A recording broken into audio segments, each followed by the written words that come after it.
C'est un Allemand, hein, d'Angeles. Ouais, il est d'origine allemande. Guten Morgen. Non, ça c'est Guten Morgen, Morgen, c'est le matin. Guten Abend. Ça va. Eh bien, lors de cette 30e journée, il y a eu 5 victoires, 2 à domicile, 3 à l'extérieur. Regardons les résultats. Fribourg a battu Mönchengladbach 1-0. Le Bayer Leverkusen à domicile a perdu contre le Bayern Munich 4-2. Leipzig à Paderborn 1 but partout. Fortuna Düsseldorf 2, Hoffenheim 2. Borussia Dortmund a battu l'Hertha Berlin 1-0 grâce à un but de Emre Can. Werder Bremen, Wolfsburg, victoire de Wolfsburg 1-0. Union de Berlin, Schalke 0-4, 1 but partout. Augsbourg et Cologne se sont départagés sur le score de 1 but partout. Merci beaucoup. Alors, Yellow, vous avez suivi avec beaucoup d'attention ce week-end. Oui, j'ai suivi un match dans lequel évolue un Ivoirien. Vous savez que... évidemment. Voilà, quand il y a des Ivoiriens ici, là-bas, il me rappelle des Gnabry pendant le match de Bayern de Munich contre le Bayer Leverkusen. C'était un match formidable. C'est-à-dire que Gnabry a chambré encore l'attaque du Bayern de Munich. C'est-à-dire qu'il n'y avait pas un match, quoi. Il a fait du Gnabry. Il a fait du Gnabry, effectivement. Et puis, par rapport à Leverkusen, il y avait une défense carrément inexistante. C'est-à-dire qu'on a vu 2 buts qui ont été marqués par l'Aube. Le gardien, même, on ne sait même pas où il partait. Il va à gauche, ballon va à droite. En main en haut, lui, là en bas. C'est-à-dire que le match, par rapport au Bayern de Munich, c'était au top, quoi.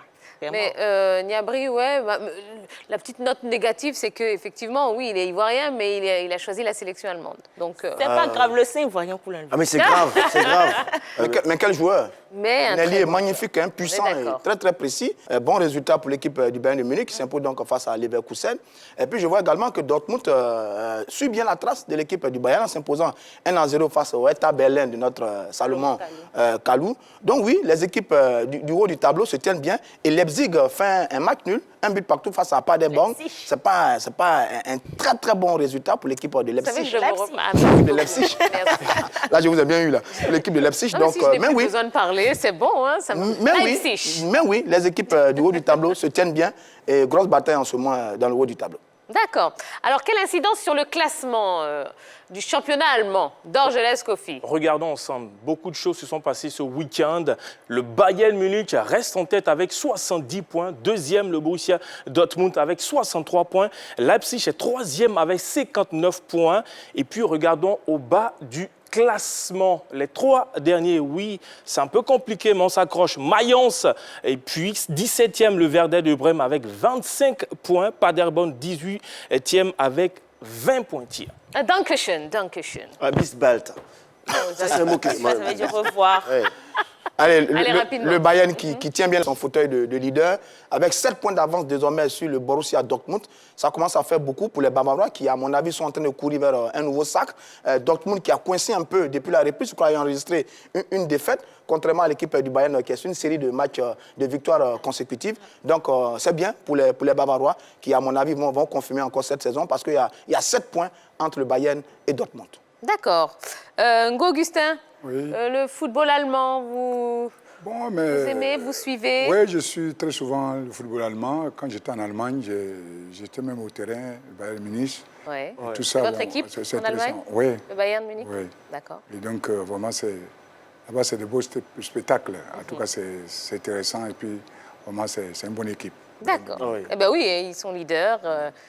Ils maintiennent bien le cap, donc c'est super. Allez, on parle maintenant de Roger Assalé à Nantes. Eh bien, sachez que ça coince. Oui, l'attaquant international ivoirien plaît énormément à Christian Gourcuff, l'entraîneur du FC Nantes, qui souhaite l'enrôler. Eh bien, problème, le président du club français, Valdemar Kita, il n'est pas emballé par Roger Assalé, prêté la saison dernière par les Suisses des Young Boys de Berne aux Espagnols. Alors, est-ce que c'est normal? Est-ce que ça arrive souvent? Et est-ce que c'est normal qu'un président de club s'oppose au choix de son entraîneur au point de faire capoter certains transferts? Ça arrive très souvent et c'est même très normal. Parce que naturellement, ce sont les présidents qui décident. Les entraîneurs proposent, ils font des choix, mais le dernier mot revient très souvent aux dirigeants du club. Et mais n'allons pas savoir, ne croyons pas que les présidents de club ne sont pas capables d'apprécier les profils d'un joueur. Ce n'est pas possible. Ils connaissent parfaitement les joueurs. Donc là, l'entraîneur, il aime bien notre compatriote, Assalé Roger Claver, mais le président n'est pas très pour. Mais à la vérité, si les dirigeants ne sont pas pour, il ne viendra pas. Donc je pense que tout va se faire dans la négociation. Mais en tout cas, l'entraîneur le veut. C'est un peu dommage que le président fasse un blocus par rapport à l'arrivée de Assalé Roger Claver. Mais le problème, c'est que si ça ne marche pas, la faute revient à qui? À l'entraîneur. Non, mais c'est mieux. Non, mais c'est mieux. C'est mieux d'être apprécié par son président que d'être apprécié par son entraîneur. De toute façon, qui paye de l'argent? C'est l'entraîneur qui paye. C'est le président qui fait sortir de l'argent de sa poche. C'est ça qui s'agit. Et si lui ne t'aime pas, alors il faut prier le bon Dieu pour que l'amour revienne dans son cœur. Non, mais on assigne des objectifs à l'entraîneur. Et quand l'entraîneur voit les joueurs, il sait ce dont il a besoin pour pouvoir atteindre ces objectifs-là. Mais que le président d'un œil pas véritablement averti par rapport à l'entraîneur, puisque chacun a son rôle dans le club. Il y a le président et il y a l'entraîneur. C'est pourquoi il y a l'entraîneur pour pouvoir sélectionner des joueurs qui pourront faire évoluer l'équipe. Mais si le président doit toujours faire barrage par rapport à l'entraîneur et par rapport au choix de l'entraîneur, je pense qu'il y a un souci, même si la décision finale revient bien évidemment au président de club. Mais il y a des implications qui très souvent échappent aussi aux entraîneurs, notamment la question financière, et elle est importante. L'entraîneur ne peut pas avoir tous les joueurs qu'il veut. Par contre, le dirigeant du club, le président, il est capable d'apprécier sur la valeur du joueur, sur ses rémunérations, etc., pour voir si on est capable de s'offrir un tel joueur. C'est ça aussi le vrai problème. Mais dans tous les cas, ça fait toujours l'objet de discussions entre dirigeants et entraîneurs. Et dans tous les cas, ils trouvent une solution. Mais on ne peut pas toujours s'offrir le joueur qu'on veut, quel que soit l'entraîneur, le type d'entraîneur qu'on est, on ne peut pas toujours s'offrir le joueur qu'on veut, malheureusement. Alors, Roger Assalé, quelques chiffres, eh bien, ça donne ceci, et ça vous est proposé par Dorgelès. Allez, on va commencer d'abord avec Young Boys d'Eubaine. Il a joué entre 2016 et 2019, 28 buts en 88 matchs. Du côté de l'Espagne, avec le club de Leganés, 0 but en 4 matchs. Tia, c'est chaud et difficile pour Roger Assalé. 0 but en 4 matchs, c'est pas fameux. Hein. Voilà. Vous comprenez la réaction du président maintenant? Voilà. C'est ça. 4 matchs, ça va quand même, c'est pas la fin du monde. Il y a le feu à demeure. Hein. 4 matchs, oui, c'est pas la fin du monde. Oui, on a eu des grands joueurs qui ont aussi... Il n'est pas le seul qui a eu ce problème. Ça arrive très souvent. Que ça dépend de le moral, et à ce moment-là, quel moral il avait, tout ça. Tu peux être bon, tu peux être un grand joueur, mais c'est le moral. Très souvent, peut-être que ce problème a intervenu, et puis son moral est bas. Donc il ne peut rien faire. Si Roger était venu jouer à la SEC Mimosa, il est en jaune et noir. Hein. S'il était venu jouer, c'était mieux. Et c'est l'ancien joueur du CW. Hein? Ah, mais s'il était revenu... Grand patron du CW Sport. Bon, à un moment donné aussi, il a choisi son camp, donc il faut assumer. Bon, est-ce qu'il pourrait être une bonne recrue pour le FC Nantes? Je dis, sur son talent, oui. Parce qu'il a un potentiel énorme à Assalé Roger Claver. C'est un très bon joueur de couloir, qui malheureusement n'est pas toujours titulaire avec les éléphants du Côte d'Ivoire. Mais quel bon joueur, ce garçon. Oui, il peut, sur son potentiel. Mais sur sa saison, il est un peu en difficulté. C'est pour ça qu'il joue 4 matchs avec l'équipe de Leganés et qu'il n'inscrit aucun but. Il a été prêté. Et on n'a pas eu l'occasion de le voir jouer parce qu'il arrive en février et les événements commencent en mars. Donc, il n'a pas eu le temps de s'exprimer véritablement avec l'équipe de Leganés du côté de l'Espagne. Voilà donc pourquoi, certainement, le président est réservé par rapport au garçon. Parce que sur cette dernière saison, on ne l'a pas vu exploser véritablement comme ça a été le cas sur les saisons antérieures. J'ai regardé le match, il a failli marquer. Et il n'a pas pu marquer parce que le président ne l'aimait pas. Du coup, c'est une revanche. Mais ce qui veut dire quand même que quand vous avez un président qui ne vous fait pas confiance ou qui ne vous aime pas, ça joue sur le moral. Il va venir. N'est-ce pas? Le joueur vient venir, c'est tout ce qui se passe autour de lui, donc ça casse le moral. Ça casse le moral et ça empêche de s'exprimer. Bien sûr. Alors quand on est buteur, c'est vraiment dommage. C'est difficile. C'est difficile. Justement, parce que la confiance du président, des dirigeants dans l'ensemble, la confiance de l'entraîneur, la confiance des coéquipiers, la confiance en soi-même sont des éléments qui sont importants pour tout un joueur. Et là, il y a le sentiment que Assalé n'est pas d'une bonne dynamique en ce moment. Ouais. Il n'est pas très bien en ce moment, mais on connaît le garçon, il a un potentiel extraordinaire. Qu'il se relève rapidement pour revenir à son top niveau comme ça a été le cas il n'y a pas si longtemps. Effectivement, je l'ai eu au téléphone, il m'a fait une confidence. Il avait tellement gros sur le cœur qu'il n'avait pas envie d'inscrire un but. Non, ça j'en Non, mais son président le déteste. À un moment donné, il jouait parce qu'il faut jouer. Parce qu'il met son salaire. Non, je ne pense pas, vraiment. C'est une confidence, je l'ai eu par appel. Bon, à vous de voir. Vous croyez pas. Bon, D'accord. Bon, c'est une confidence, j'ai eu. Ok, ben voilà ce qu'on pouvait vous dire concernant Roger Assalé qui ira ou qui n'ira pas au FC Nantes. Bon, ben on ne sait pas, mais pour l'instant, ça ne sent pas très très bon. Mais alors, comme il faut toujours quand même finir sur une note positive, eh bien, a priori, le club de Montpellier serait quand même chaud pour le recruter. Ah ben, tant mieux pour Voilà. lui. Tant mieux pour lui. Donc voilà. Allez, troisième et dernier point de ce plus d'actu. On parle d'Emmanuel Adebayor. Bientôt le mariage. Ah, ça. Ah, une très bonne nouvelle. Hein. Ah ben, on ne sait pas. Alors que des rumeurs font état d'une séparation entre la star togolaise et la namibienne Dilish Matthews, eh bien, c'est plutôt vers le mariage que les deux amoureux se dirigent. Au cours d'un live sur Instagram, Emmanuel Adebayor, en réponse à un internaute, a livré cette confidence. Nous prenons de l'âge, nous nous entendons bien, elle aime les enfants, moi aussi. Nous avons nos petits différends, comme tous les autres couples, mais nous nous aimons et notre mariage sera pour bientôt. Ah, Adebayor qui va enfin se marier. Bonne nouvelle, mauvaise nouvelle. Et là, je me tourne vers Yellow. Yellow, ah ouais. Je suis émue. Il y aura fête encore, on va dire au mariage. Ah oui. Mais est-ce qu'on sera invité? Toi, tu ne seras je pas ne invité. sais pas comment ça va se passer au Togo, si ça se passe au Togo, mais on sait que si ça se fait ici, c'est moins de 200 personnes. Non, mais c'est moi qui vais représenter la grande team là-bas. Ah Je dois bon, vous hein? envoyer les Il n'y a aucun souci. Pourquoi? Aucun souci. Non, mais c'est une bonne nouvelle pour Emmanuel Adebayor, qui aime plutôt ce genre de femme-là, un peu dans le mannequinat, la mode et tout. C'est plutôt une bonne nouvelle pour lui.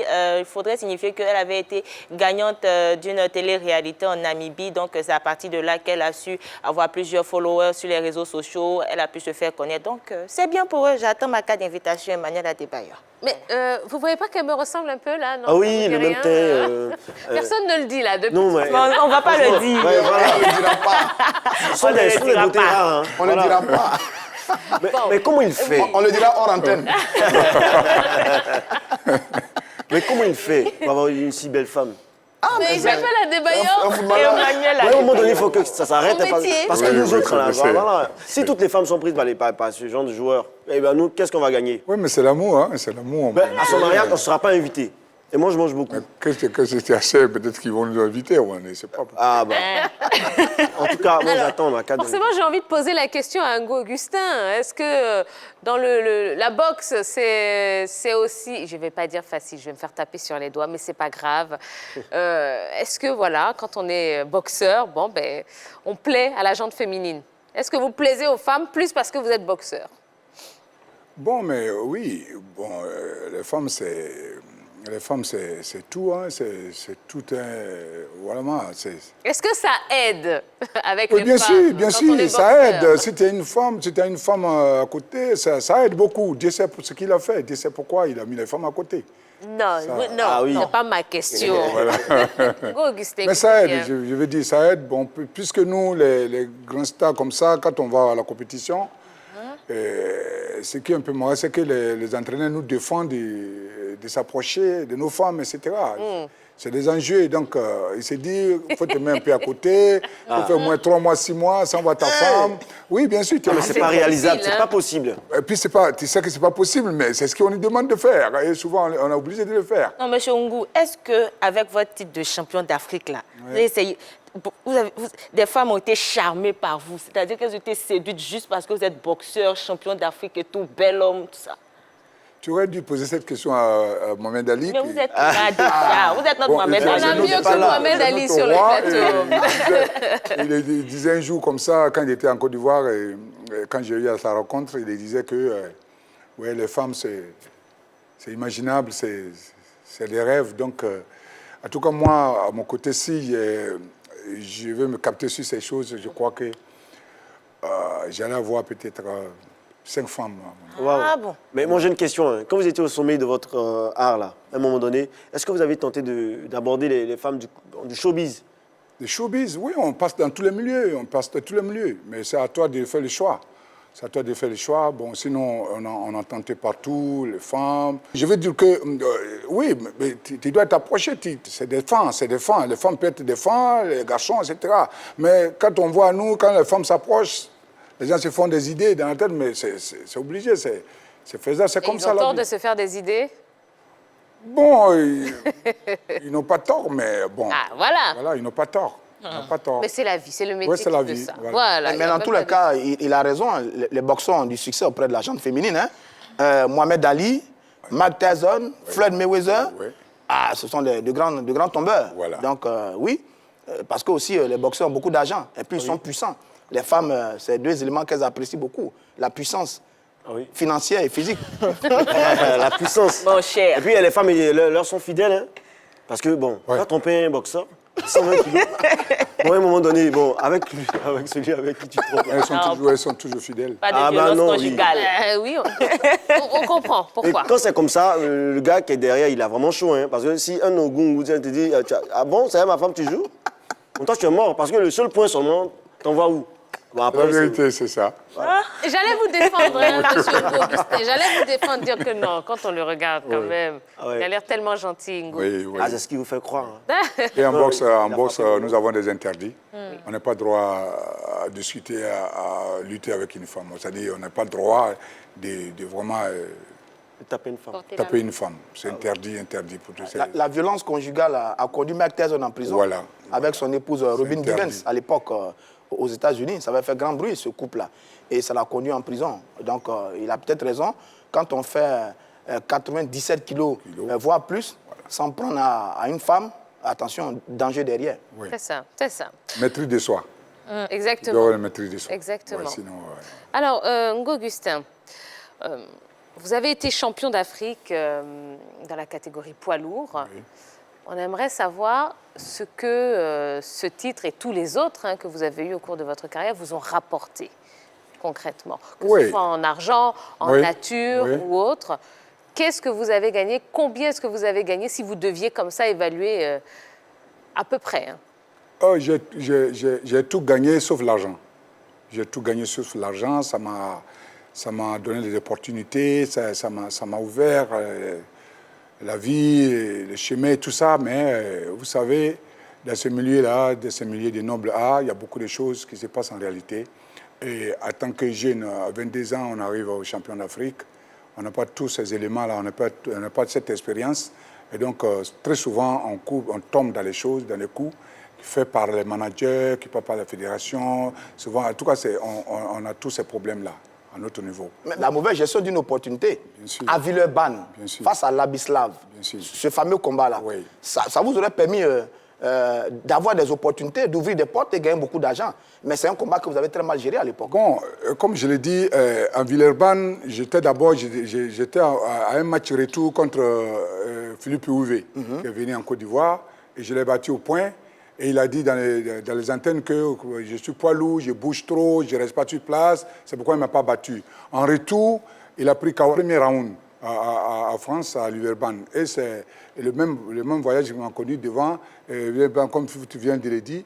Mais pour ce combat, comme je l'ai dit, à 48 heures du combat, j'étais blessé. Je ne pouvais pas monter sur le ring, mais les fans ont demandé à ce que vraiment les docteurs font tout pour que je me puisse monter. Je ne peux pas monter sur le ring avec un seul bras, c'est impossible. Si mon corps ne répond pas, en tout cas, je ne peux pas monter sur le ring. Mais avec le coup, avec l'enjeu, le manager a dit, bon, il faut que je me force pour vraiment être sur le ring. Il ne faut pas être, que ça soit une défaite comme ça, un forfait. Donc j'ai essayé de monter sur le ring avec un seul bras. Les gants déjà attachés, je sentais mal, très mal. Mais j'ai continué à boxer comme ça, comme si je suis le plus bon. J'ai tenu comme ça jusqu'à 8 rounds. Et j'ai dit non, je ne peux plus continuer. Et c'est ce qui a fait que j'ai perdu ce combat. Si aujourd'hui je dis que je ne gagne rien, je n'ai rien gagné, les gens pensent que j'ai gagné de l'argent puis j'ai fait autre chose. Mais rien du tout. Souvent, tu es sur le ring. Vous savez, pour être grand champion, il ne faut pas mettre... Bien sûr que tu fais ça pour l'argent. Mais quand le combat approche, c'est à 48 heures qu'on te donne un chèque ou bien on te donne de l'argent en liquide. Ce n'est pas toi qui vas gérer, c'est l'entourage, c'est le manager qui gère tout ça. Et très souvent, tu es en train de penser comment gagner et puis tu attends qu'on dise le manager est parti. Oui, mais Ngo Augustin, quand l'argent tombait, ça arrivait dans la poche de qui? Qui était la première personne à réceptionner cet argent? L'argent, ça dépend des combats. Ça dépend des combats, les championnats d'Afrique. L'argent tombait d'abord dans la main de ton manager. Et puis après, si la fédération fait partie, il doit jouer avec la fédération pour avoir la part des fédérations, puisque normalement, quand le budget tombe, très souvent, on décaisse l'argent pour encadrer les boxeurs professionnels. Et donc, il faut, en retour, le manager doit jouer un peu le rôle avec voilà, la fédération. Et c'est eux qui prennent l'argent d'abord, et puis après, nous, on finit le combat. Souvent, tu finis le combat, tu n'es pas toi-même. Tu es fatigué, peut-être tu es couché quelque part dans une clinique, on te soigne et tout, le docteur, il faut que le docteur t'assure que ça va bien, que tu peux sortir. Et tu arrives, souvent, très souvent, ce que tu dois gagner, on ne te le donne pas. Alors, voilà, tu poses plainte, tu ne peux pas boxer quelqu'un. Vous voyez, il y a d'autres boxeurs qui n'arrivent pas à se contrôler, ils donnent des coups. Voilà. Bon, vraiment, c'est votre organisation quand même. En 98, là, vous battez Ibiza Blaise, vous devenez champion. Oui. Ensuite, vous êtes champion intercontinental. Bien sûr. Mais quand vous allez combattre là, vous connaissez la cagnotte. Et dans la cagnotte, chacun a son pourcentage, entraîneur, manager. Bien sûr. Dans la cagnotte, le manager, il a 30%. Ça, tout le monde le sait. Il y a des contrats signés. Oui. Mais après, le manager, il te dit autre chose. Il déchire. Il y a vu des gens, les managers qui ont déchiré des contrats devant moi et puis jeté. Ils ont dit, bon, c'est papier, c'est des papiers, il faut aller à la justice, il faut m'amener où tu veux. La fédération, souvent même, la fédération ne nous supporte pas.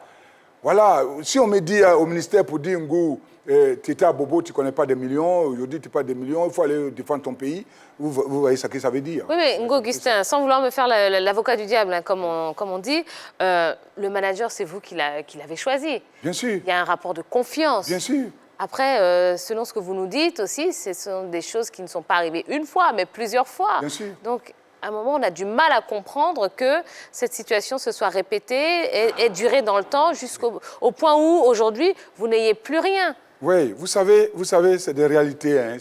Pour venir ici à la mission, je dois venir avec ma ceinture. Et il y a quelqu'un qui m'a proposé d'être mon manager en 2017, mais il a essayé, il n'a pas pu. Et donc, la ceinture s'est trouvée avec lui. Oui, c'est M. Michel Meilleur. Et donc, quand il a essayé d'organiser des combats qu'il n'a pas pu, aujourd'hui, je viens à l'émission, j'étais invité. Et donc, je me suis rendu chez lui pour prendre la ceinture, pour venir à l'émission. Moi-même, ma propre ceinture, il a refusé de me donner. Il fallait que le commissaire intervienne. Le 8e arrondissement Cocody intervient pour dire... C'est sa ceinture. Et j'ai pu avoir la ceinture grâce au commissaire pour venir. Pourtant, c'est pour moi. J'ai été reçu en 1996 par l'ancien président. Et à l'époque, en 1996, j'ai été reçu et dans mon enveloppe, dans la décoration, si tu n'as rien touché, c'est 10 à 20 millions. Ouais. Mais tout le monde me voyait à la scène où le président devait me décorer, il est là et tout ça. Mais après, il remet mon enveloppe, l'enveloppe est déjà coupée. Déchiré, je regarde l'intérieur, ça restait, pour 10 millions, 20 millions, ça me restait 3 millions 500 000. Oh, c'est pas vrai. Pour que ça va être, là au moins, c'est pas au niveau de mon manager. Là maintenant, les 3 millions que je reçois, je dois donner à mon manager, je dois donner à mon entraîneur. Ouais. C'est comme ça. Abus de confiance. Abus de confiance, voilà, chaque fois ça suit. Comme on aime le métier, on aime la boxe, on veut défendre notre pays. Aujourd'hui, je vous dis, si je quitte le milieu de la catégorie poids lourd, il n'y a pas un Ivoirien qui peut se présenter. Il n'y a pas. Donc, je sais pourquoi je suis toujours champion. Côte d'Ivoire, champion d'Afrique, champion intercontinental. D'accord. Vous les connaissez. Non, il n'y en avait pas en Côte d'Ivoire, il y en a en Afrique. Il y a M. Bobo qui est là, M. Bobo. Bon, mais si les gens sont là, c'est moi qui ai été premier. Ils sont tous venus me trouver là. Si quelqu'un doit me passer sur le ring, et on ne peut pas vous enlever ça, M.